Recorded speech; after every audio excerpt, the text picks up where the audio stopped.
আজকে আমরা বানাতে চলেছি চাইনিজ চিকেন ফ্রাইড রাইস। তো প্রথমে চিকেনের মধ্যে একটু সয়া সস, একটু ভিনিগার আর সামান্য নুন দিয়ে ভালো করে ম্যারিনেট করে নেব। তারপর একটা হাঁড়িতে চালটাকে ফুটতে দিয়ে দিলাম।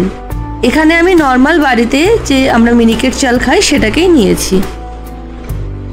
তারপর কিছুটা কর্নফ্লাওয়ার, সামান্য ময়দা ও দুটো ডিম আর আধা চা চামচ গোলমরিচ গুঁড়ো আর একটু লবণ দিয়ে একটা ব্যাটার বানিয়ে নিলাম। তারপর ম্যারিনেট করা চিকেনটাকে এই ব্যাটারের সাথে ভালো করে মিশিয়ে নিতে হবে। চিকেনটাকে 20 মিনিট ম্যারিনেট করে নিয়েছিলাম। এখানে আমি 700 গ্রাম চিকেন নিয়েছি। তারপর একটা কড়াই চাপিয়ে তেল গরম হলে একে একে চিকেন পকোড়াগুলো ভালো করে এপিট ওপিট করে ভালো করে ভেজে নিতে হবে।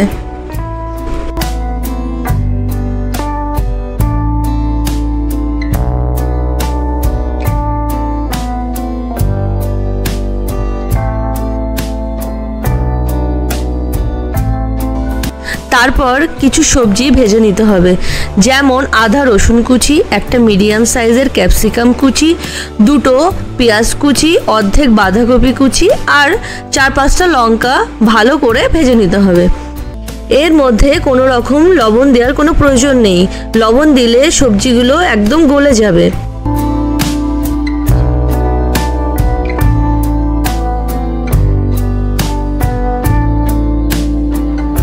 তারপর একটা হাঁড়িতে ভেজে রাখা সবজিগুলোকে দিয়ে দিলাম। এবার এর মধ্যে 2 মুটকি সয়া সস, আধা চা চামচ ভিনিগার দিয়ে ভালো করে নাড়াতে হবে। এরপর দিয়ে দিলাম চাইনিজ ফ্রাইড রাইস মশলা আর তারপরে কাশ্মীরি লঙ্কার গুঁড়ো, ভাজা চিকেনগুলোকে দিয়ে দিলাম। এরপর ভাতগুলোকে ভালো করে দিয়ে নাড়াতে হবে। তারপর নাড়িয়ে চাড়িয়ে নামিয়ে নিলাম। আমাদের চাইনিজ ফ্রাইড রাইস একদম তৈরি। এবার গরম গরম পরিবেশন করুন।